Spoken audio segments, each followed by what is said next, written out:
우리 시대의 영웅이라 불리지만 처우는 열악했던 소방공무원들의 권익을 보호하고 지키기 위해 노동조합이 출범을 했습니다. 지난 7일이었는데요. 노조 출범까지의 과정과 의미, 이 시간 김주형 공무원노동조합 소방본부 경남소방지부장과 함께 얘기 나눠보겠습니다. 어서 오십시오. 안녕하십니까. 네, 당당하게 외쳐라 소방공무원도 노동자다 이런 피켓을 들고 계셨었는데요. 이 너무나도 당연한 말인데 이걸 구호로 외쳐야 된다는 게 참 그렇습니다만 일단은 노조 출범을 축하드리면서 네, 이 노조 출범이 우리 소방공무원 여러분들께는 어떤 의미가 있는지 말씀해 주십시오. 네, 소방공무원이 재헌헌법 제정 이래 73년 만에 처음으로 네. 그 소방공무원 노동조합을 할 수 있게 되었거든요. 네. 그래서 이제 직원들이 이제껏 하지 못했던 말들, 그리고 이제 가슴 속에 그냥 묵혀놔야 됐던 얘기를 할 수 있게끔 돼서 네. 많은 기대와 그런 희망을 갖고 있습니다. 예. 네.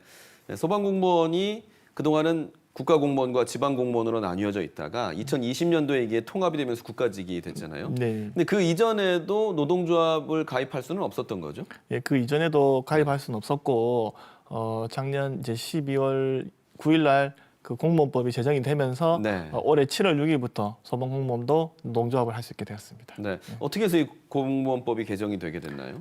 이제 ILO 협약이 있었습니다. 네, ILO 네. 협약에 이제 소방공무원도 노동조합을 할 수 있게라는 그런 내용이 있었습니다. 그래서 그런 네. 부분들과 그리고 이제 저희가 입법 활동을 위해서 국회도 차단당기고 행정안전부도 차단당기고 하면서 이제 네. 법을 좀 개정해서 소방공무원도 노동조합 할 수 있게 되었습니다. 네. 그러면 지금 경남 소방 지부장이신데 예. 이 경남 소방지부에는 몇 명의 조합원이 계신가요? 현재 총 전국 소방공무원 인원이 3,800명 정도 되고요. 예. 가입할 수 있는 인원이 한 3,300에서 3,400명 정도입니다. 네, 사용자분들 제외하고요. 예, 제외하고. 네, 지금 저희가 이제 처음 시작할 때는 한 1,500명 정도 가입했고 올 연말까지 2,000명 정도 가입하는 게 목표로 했습니다. 네.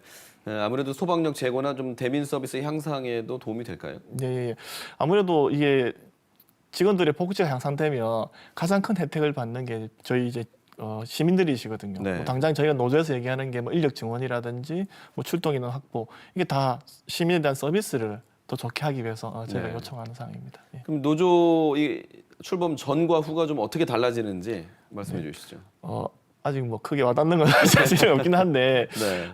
그 전까지는 개인적으로 사실은 해결해야 되던 문제들이 많았다면 지금은 예. 이제 조직적, 체계적 예를 들어서 저희가 이제 과거에 10몇 년 전에 미지급 초과 근무 수당 소송이 있었습니다. 예. 그래서 그때는 이제 소방관들이 초과 근무를 한 달에 150시간, 뭐 180시간 일을 해도 네.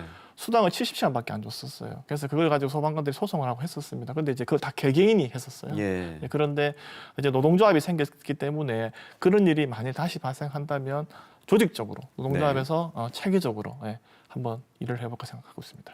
파업이나 이런 쟁의 행위는 안 되는 거죠? 뭐 제 입장에서 좀 아쉽긴 한데요. 아쉬우신가요? 네. 그래서 이제 시민 여러분들 걱정 되게 많이 하세요. 예. 소방관 노동조합, 우리 집에 불 나면 불 언제 끌어와요? 불 끌어 안 오는 거 아니에요? 네. 아픈데 구급차 안 오는 거 아니에요? 이렇게 얘기하시는 분도 계신데 예. 공무원은 법적으로 파업권이 없습니다. 그래서 예. 대신 뭐 집회와 시위는 할 수는 있습니다. 그래서 그런 걸로 대체를 해서 파업에 대한 부분은 시민 여러분께서 걱정 안 하셔도 될 것 같습니다. 예. 그럴 일이 없어야지요. 네. 이 소방공무원 노조 출범 후에 최우선적으로 해결해야 할 과제는 뭐가 있을까요? 이게 좀 사실 좀 무거운 숙제입니다. 저도 여러 가지 막 생각을 많이 했었는데요. 예. 사실은 이제 9월 5일경에 저희 대전에 있는 저희 직원이 사실은 스스로 목숨을 끊는 사태가 있었습니다. 네. 그래서 이제 이게 내용이 뭐냐면 갑질 사건이었습니다. 예. 그래서 지난 7월에도 대구에서 이제 직원이 투신을 하는 사건이 발생을 했거든요. 그래서 이제 조직 내에서 이런 일이 너무 자주 있다 보니까 제가 어떻게 대처를 해야 될지 사실 마음이 너무 아픕니다. 그래서 제가 예. 출범 시에도 건조기로 달고 있었는데 이런 갑질 문화 개선, 그래서 그렇게 해서 이제 다시는 일이 발생 안 하도록 네. 한번 노력 한번 해보겠습니다. 예. 네. 사실 그 지방직이었던 소방공무원이 국가직과 통합이 된 이유 중에 하나도 열악한 처우 개선이 있었지 예, 않습니까? 맞습니다. 네네네. 그럼 이 노조 출범을 하면서 이 소방공무원 여러분들의 이 처우가 좀 개선이 될까요? 어떻게 보십니까? 네, 뭐 일단은 저희가 노동조합에서 추진하는 뭐 주장하고 있는 내용 중에 아무래도 뭐 인력 사실 부분도 되게 큽니다. 왜냐하면은 정말 몇 명, 3명, 4명, 광역시는 3명, 4명 나가는 출동을 지방 같은 경우는 1명, 2명이 나가는 경우가 많거든요. 네. 그래서 이제 이런 것들을 좀 요구를 해서 저희가 노동조합에서 요구하는 사항이 개선된다면 네. 하는 제 바람입니다. 예. 조합에서 지금 생각하고 계시는 그 개선 요구 사항들 조금 더 구체적으로 들어볼까요? 예를 들어서 인력 부분에서 한 번 더 설명을 드리자면 네. 사실 저희 소방공무원들 같은 경우는 휴가를 가고 싶어도 예. 나를 대신해주는 사실 직원이 없으면 휴가를 못 갑니다.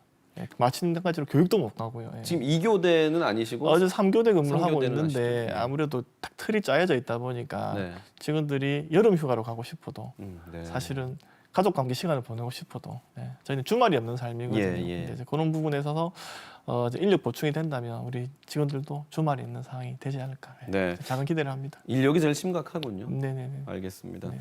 이 조합원과의 소통, 또 네네. 권익 향상과 함께 또 대민 서비스도 같이 좋아지기를 좀 기대하겠습니다. 네네네. 네, 오늘 말씀 감사합니다. 네, 감사합니다. 네.